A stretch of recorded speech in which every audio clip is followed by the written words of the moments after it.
Hi, I'm David Petersen. And I'm Jesse Glenn. And this is the Plotmasters Project, a video podcast of two artists looking back and revisiting their earliest characters and stories. This time, dragons.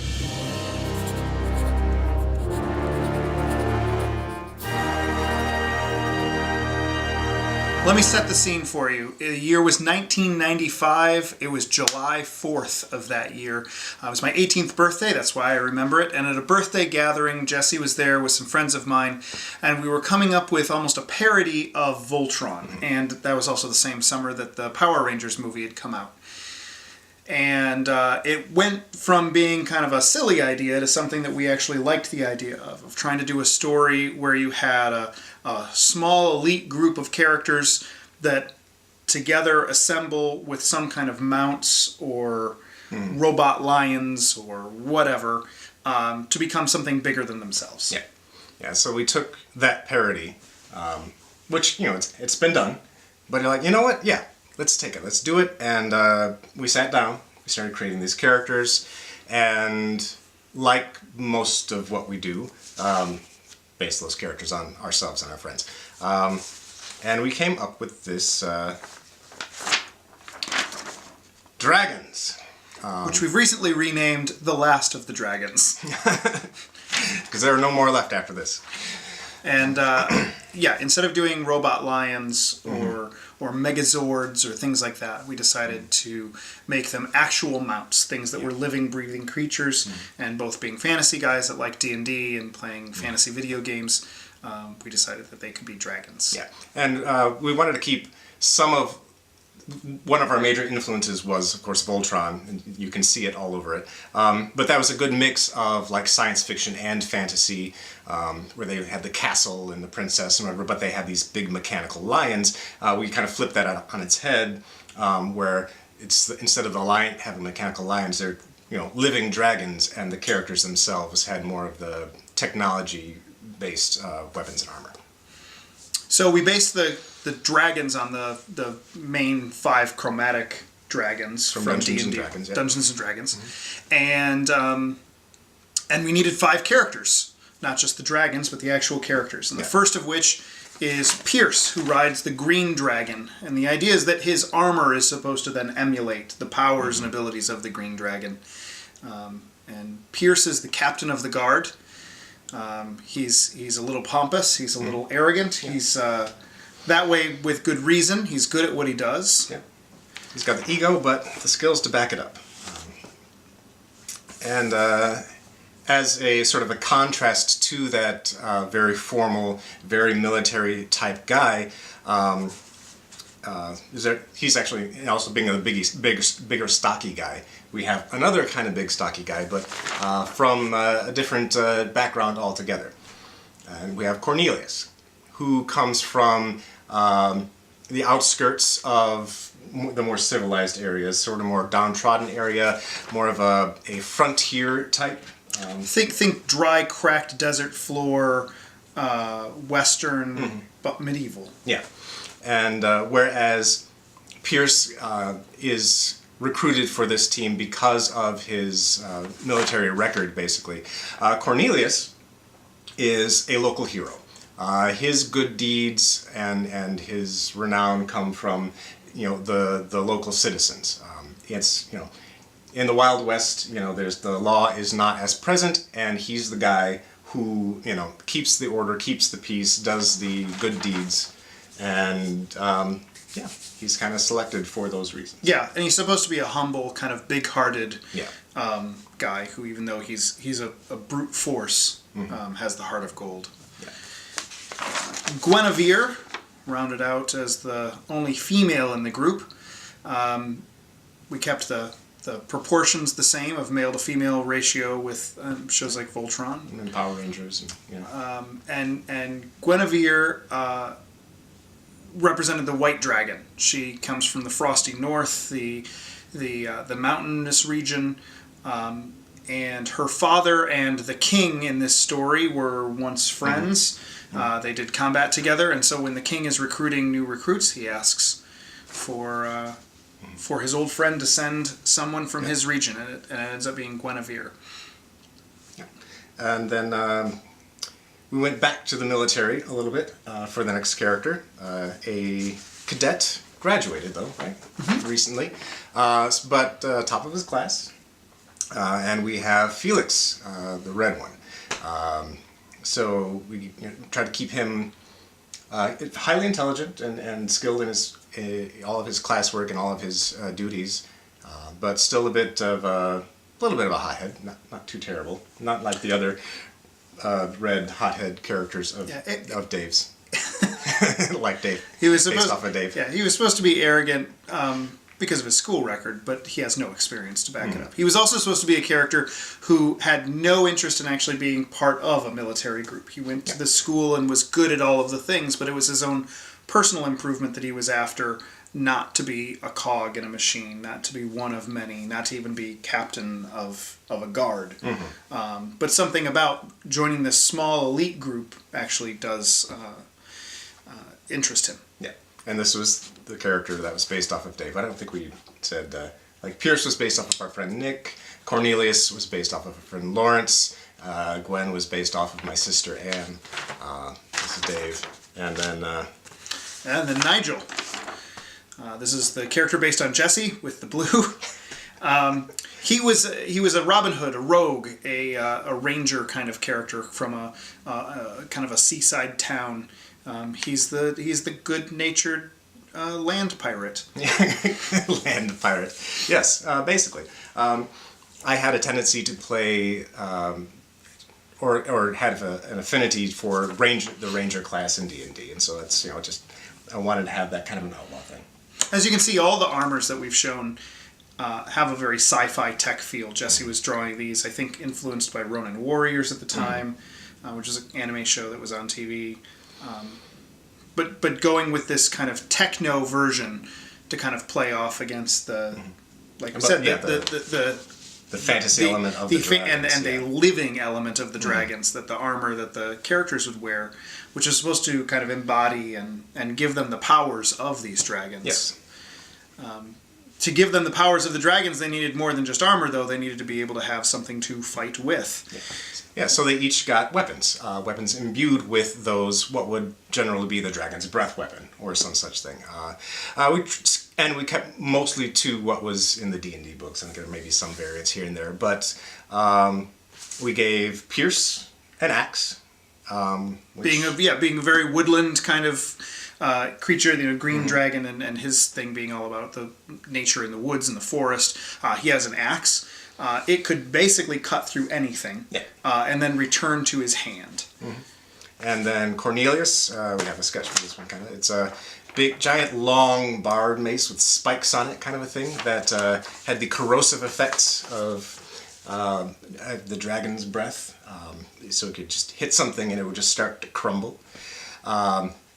We had... Guinevere had an ice whip that, when she ensnares it around things, chunks of ice would form around that object or person or villain. But she could also potentially, spin it around like a gymnast ribbon dance kind of a thing and make like a blizzard out of it or something like that. Felix had the flaming sword. Because there's always got to be a flaming sword somewhere. For a flaming sword. Yes, yeah. And so it's just, you got the fire and the flash. And Nigel, trying to go off of the Robin Hood thing, had a bow. But instead of it having a string or any kind of arrows, it was a magical bow that when he pulled it back, shot lightning. Yeah. Very much like from the Dungeons & Dragons cartoon. It's kind of, I think, what we were influenced by, except instead of Hank's bow having yellow, like magic lightning. Right. This was like electric blue, like lightning. Lightning. It's totally different. Yeah. It's completely legitimate to do it that way. All original stuff. While we were figuring out who these characters were, and Jesse was doing revision drawings, trying to get away from some of the more manga anime influence and drawing it more in his own style, we developed a story. We started actually writing scripts. We have two versions of the same script. An original one and a slightly more polished one. I'm not ready to share these yet. I think Jesse wants to. Jesse secretly wants to. I mean, we're sharing all the embarrassing drawings. Why not the embarrassing writing, right? We'll see. Put it on the website. It'll be on the website. We'll see.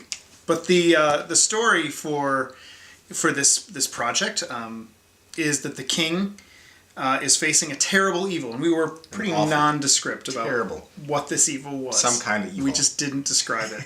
But something was, horribly wrong across the land, and this evil force is pushing and pursuing the king into action.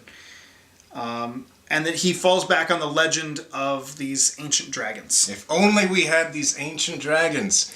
But they don't have ancient dragons. No.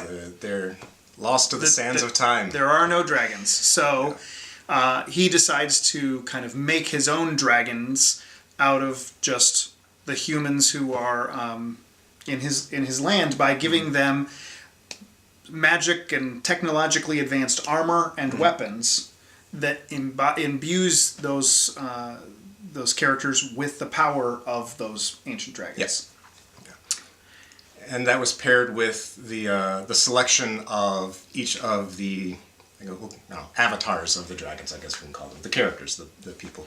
And they were, it's like when selecting, creating the armor, creating the weapon, embodying the powers of the dragon, the characters themselves, trying to find the right person to emulate it, even maybe a little bit personality-wise.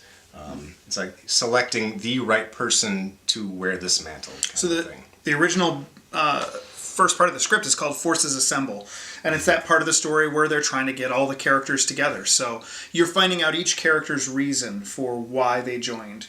Pierce is kind of obligated as captain of the guard; he's a natural choice, and Cornelius has this history of being a hero in his own region, but maybe he can do some good for everyone.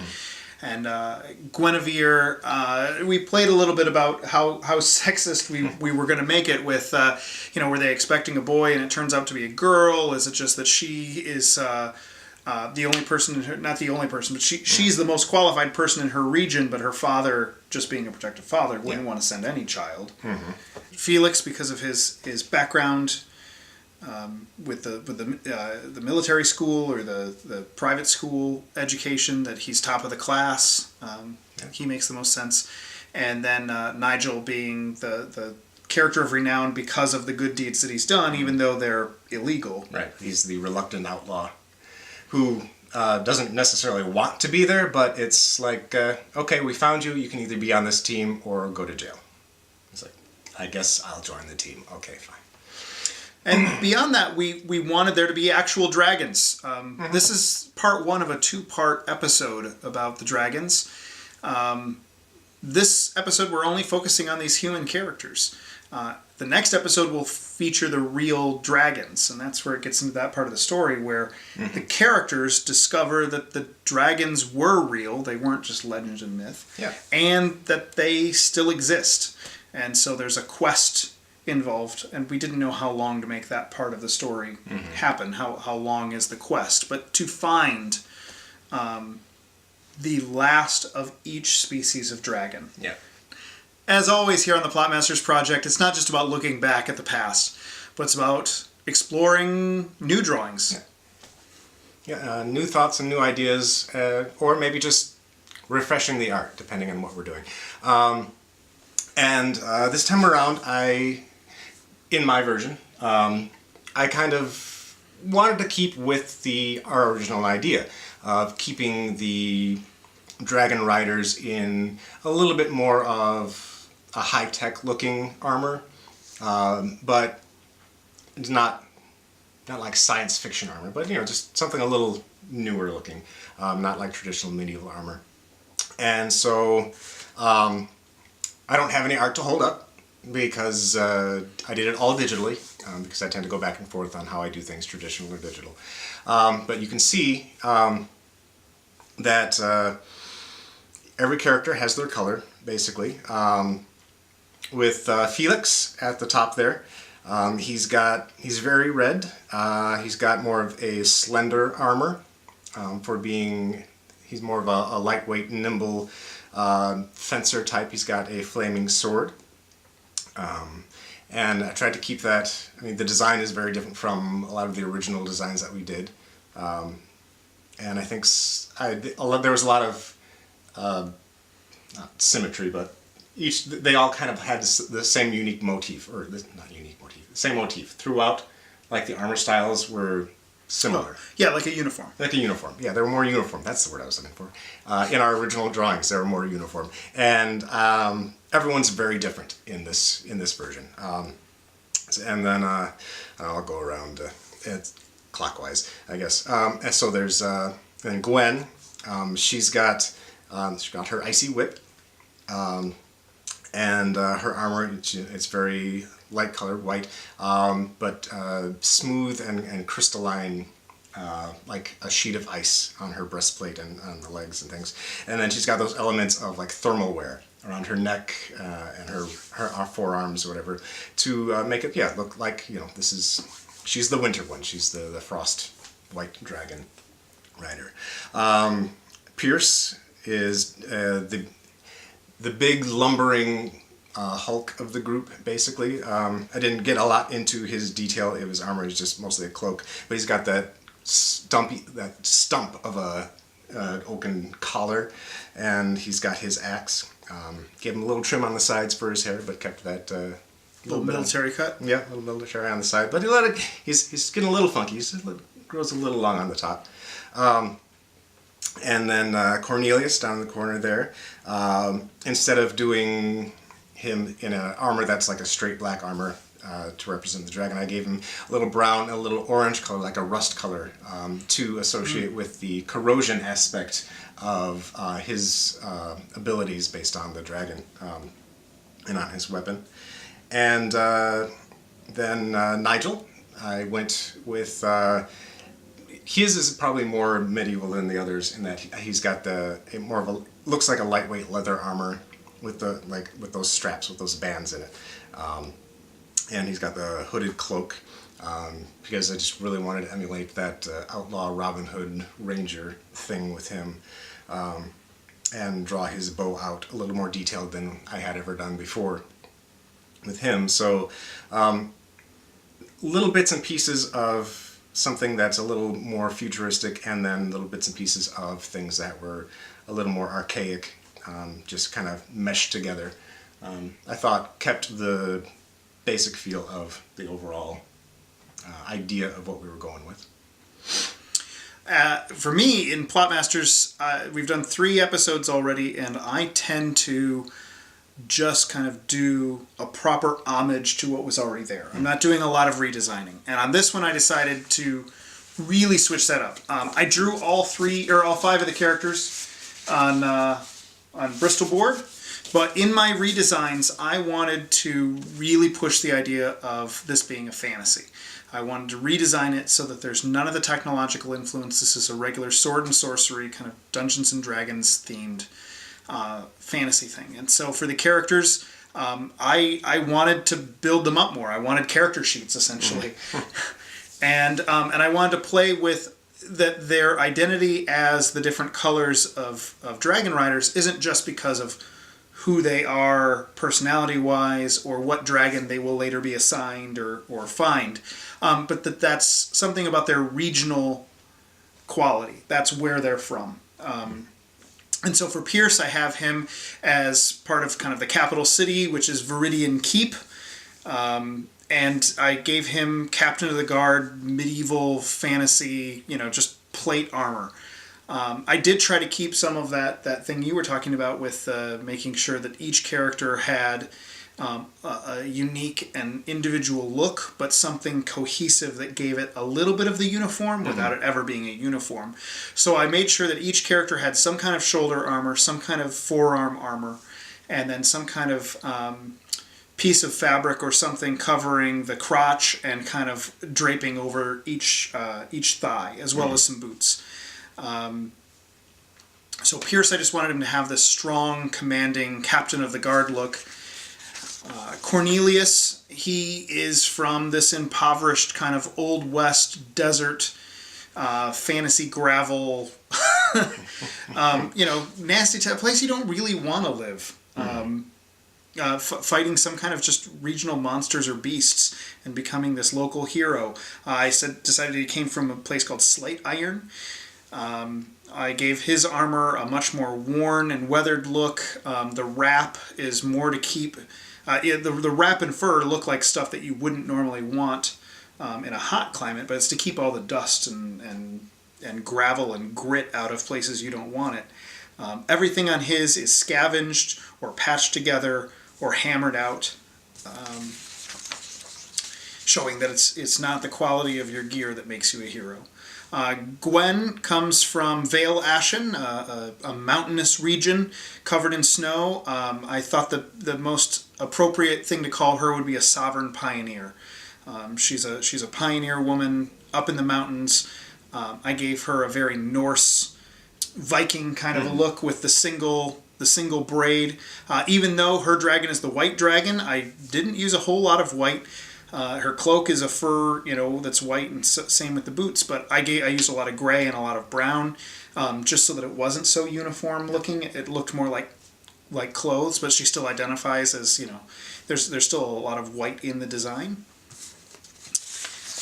Felix is still that head at top of the class. I called him the prodigy scholar from the military academy or the private school academy kind of a thing. Everything about his design comes to a point. The fabric pieces, the cape, the shoulder armor, the chest armor, the scales of the chest armor, the points of the boots, even kind of the design of his hairstyle is very pointed. And he comes from this. I decided also that each character would be based in some way on an attribute from Dungeons and Dragons. So while Pierce is strength, Cornelius is constitution, Gwendolyn is charisma, Felix is mostly intelligence, and then Nigel of Osier Marine, a seaside town, is more dexterity. And that regional seaside thing plays into the name of the town and this look of his kind of part pirate but part Robin Hood. I kept the head design very similar to the original ones, but wanted to play up all the kind of Robin Hoody ranger stereotypes. I like the pants. The pants I based on from the Dungeons and Dragons 2nd edition rulebook that we used to use for the Player's Handbook. The artwork for the Bard, he wore red and white striped pants, and I always thought they were kind of cool. Except I toned them down a bit, so it's a blue on blue. Heartache on heartache. Heartache on heartache. You'd have to ask Nigel. To really drive home both the idea of these regional zones and identities, but also to come up with a way that makes sense with the original story of how the armor protected those characters from elements like, extreme heat and lava and fire, to cold, and even being able to be underwater or aquatic, surviving acid or poison gas or rock slides or anything like that. That all of the characters would have magic runes that are inscribed by the king's mages, the king's merlins, into their armor and onto their weapons that allow all of those dragon aspects, those dragon attributes to be given to them. So I created a whole series of flags. I have the inked artwork here. But I did full-colored versions, and kind of the icon that's at the top of every one of them is the magical runic symbol that gives those characters those powers. Yeah.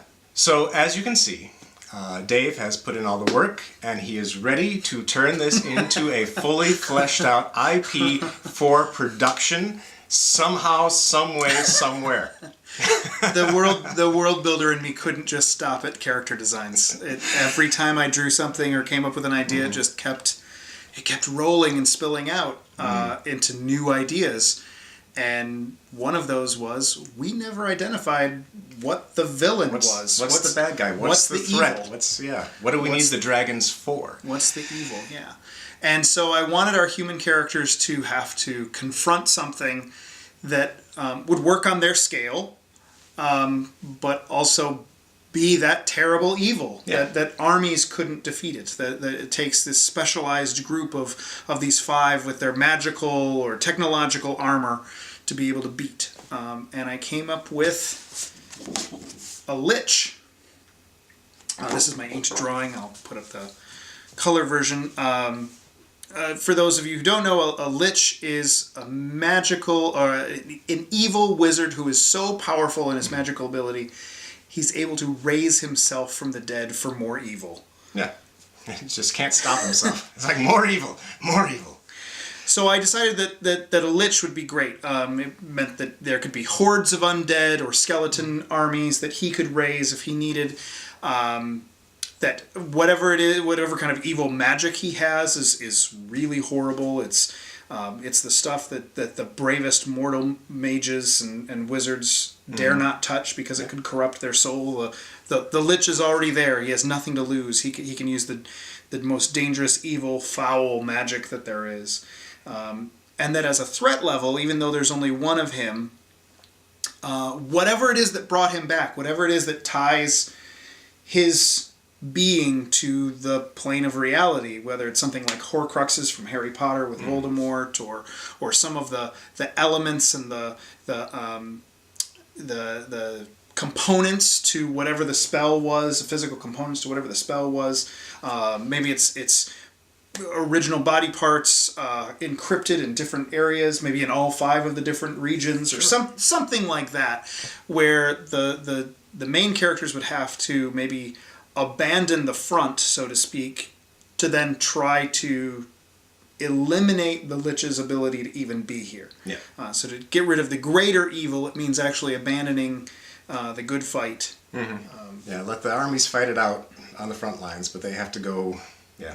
And even put the human armies or the human groups or the human towns at a severe disadvantage. You're abandoning. It means that even with these characters having these amazing magical weapons, this amazing armor, working together as a group, coming together to be something bigger than they are separately, a la Voltron, a la the Megazord, they still have to fight something that's a legitimate challenge, even if that legitimate challenge is just pulling them away from helping good people. Yep. So that is what we've got for this section of the Dragons episode of Plotmasters Project. Stick around for episode 2, or part 2 of Dragons episode, where we will actually get more into the dragons. The actual dragons. Yeah.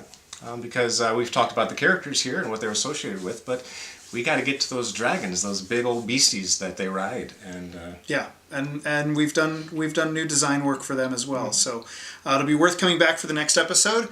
But until then, thank you for coming and watching this. Please make sure you follow us on social media. Leave comments in the comment section below, and thanks for watching. Thank you.